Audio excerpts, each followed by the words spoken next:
Buffalo Grill est de retour, en salle, mais aussi sur Uber Eats et en vente à emporter. De quoi savourer le plaisir de nos ribs fondants, leur sauce barbecue et nos généreux burgers. Buffalo Grill, zone du Chêne Saint-Amand à Saint-Dizier et sur buffalogrill.fr.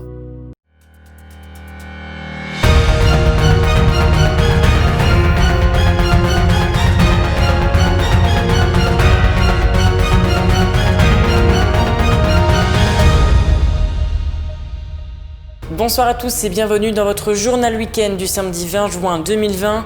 Et à la une de cette édition, les boxeurs bragards ont été récompensés aujourd'hui lors d'une cérémonie de remise des médailles. Illustration dans un instant. L'ADAPI de la Meuse a répondu à l'appel de l'écrivain Alexandre Jardin pour l'opération Masque Solidaire. Un reportage à suivre dans quelques minutes.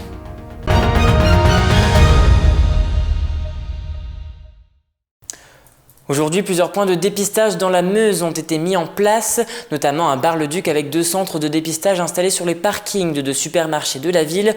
Une campagne gratuite et sans ordonnance à destination de tout public. On écoute Cédric Cablan, délégué territorial de l'ARS de la Meuse, au micro de Nicolas Fontaine. Aujourd'hui, on est sur une problématique de l'aller vers des populations très fragiles. Donc on a nos acteurs de réduction des risques qui vont aller vers ces populations les plus fragiles.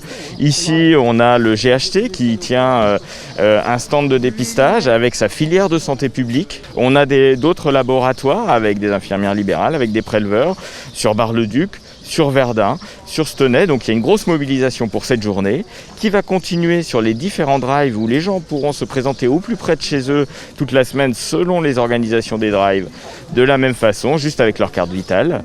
Et puis ça va se prolonger sur cette semaine. Les résultats des tests seront donnés sous 48 heures et avec la multiplication de ces derniers, le nombre de personnes positives risquerait d'augmenter. Explication de Cédric Cablan.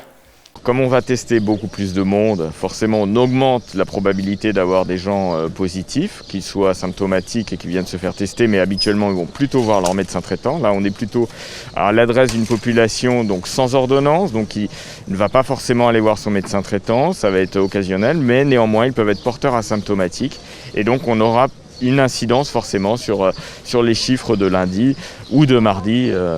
Et évidemment, oui. Le virus continue à circuler, on a toujours des tests positifs, on a une baisse de l'incidence, donc du nombre de nouveaux cas, ce qui veut dire que les gens restent vigilants et c'est de la responsabilité collective d'avoir cette vigilance. Nous avons moins d'hospitalisation, mais nous avons toujours ce virus qui circule sur l'ensemble du territoire, donc il faut être très très prudent et très vigilant. Je vous le disais en titre, des jeunes boxeurs du cercle pugilistique de Saint-Dizier se sont vus récompensés pour leur saison 2019-2020. Une saison qui s'est arrêtée brutalement à cause de la crise sanitaire, mais qui n'a pas empêché les jeunes d'exceller dans ce domaine. Un reportage de Benjamin Viéville. C'est une saison plus que réussie pour les adhérents du club de boxe américaine de Saint-Dizier. En effet, une quinzaine de jeunes bragards se sont vus récompensés pour leurs efforts fournis durant les dernières compétitions.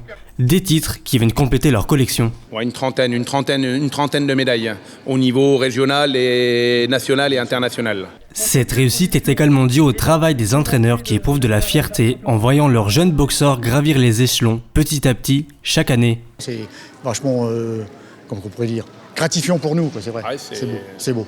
Voilà. Et on souhaite aller plus loin. C'est les nôtres. Voilà. Quand eux gagnent un titre, nous on le gagne aussi. On est peut-être plus heureux qu'eux même, peut-être. Voilà. Pour maintenir ce niveau et multiplier les récompenses, les coachs du club ont décidé de reprendre l'entraînement en cette fin de pandémie. Au programme, course à pied, cardio et même football. L'objectif est de reprendre le rythme avant la reprise de la saison. On essaie de maintenir nos compétiteurs au niveau, on ne va pas les maintenir au niveau, mais qui gardent au moins un minimum pour la saison prochaine au mois de septembre.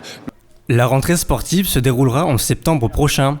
Les 2 entraîneurs espèrent y retrouver de nouvelles têtes. Des novices que n'importe qui, on prend tout. Il n'y a pas de souci. Même des femmes, il n'y a pas de problème. Voilà. On en a déjà pas mal. Le message est passé. Il ne reste plus qu'à enfiler les gants de boxe pour monter sur le ring. Près d'une centaine de personnes barrésiennes s'est mobilisée pour l'opération Masque Solidaire lancée par l'écrivain Alexandre Jardin. Installés dans les ateliers de Bergère de France, ces volontaires s'activent afin de créer des masques.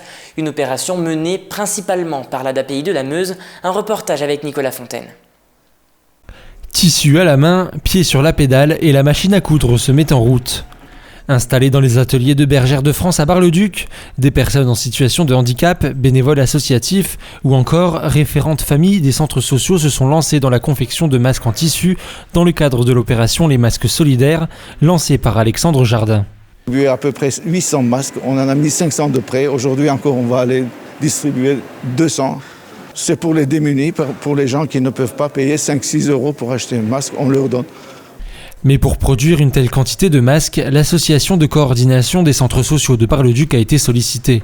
Son objectif, mobiliser des habitants autour de cette action de solidarité.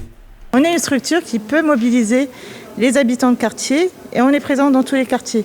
Donc voilà, on est présent sur Marbeau, sur Libération, sur la Côte et sur Ville-Haute. C'est ce qui nous permet, nous, d'être facilitateurs.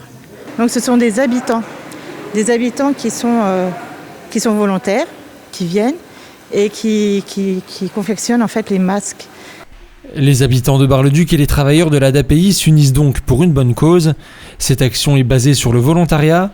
Jérémy est l'un des premiers à avoir répondu présent et pour lui, la machine à coudre n'a aucun secret. C'est mon éducatrice qui m'a parlé du projet et du coup moi j'ai dit oui aussitôt. J'ai pas hésité, j'ai dit c'est bon, j'y vais.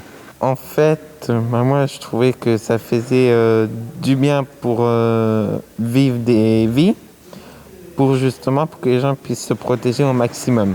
Quelques pas plus loin, Kylian, entouré de ses 2 amis, s'applique soigneusement. Pour lui, participer à cette opération était également l'occasion de retrouver ses camarades après ces 2 mois de confinement. Ah ben parce que moi j'aime bien aider les gens, parce que sinon si je n'aiderais pas les gens, bah moi comment je pourrais faire? Franchement avec Quentin, Philippe, tout le monde, on se prend bien la poire et puis voilà. Cette expérience permet également de casser la barrière du handicap et de mettre en avant le vivre ensemble. Et c'est la fin de ce journal, merci de l'avoir suivi. Avant de se quitter, sachez que dès mardi et ce jusque jeudi, vous avez rendez-vous avec les débats de l'entre-deux-tours sur Puissance Télévisions. Lisa Lamorlette et Antoine Regnault accueilleront en plateau les candidats des villes de Vitry-le-François, Bar-le-Duc et Saint-Dizier.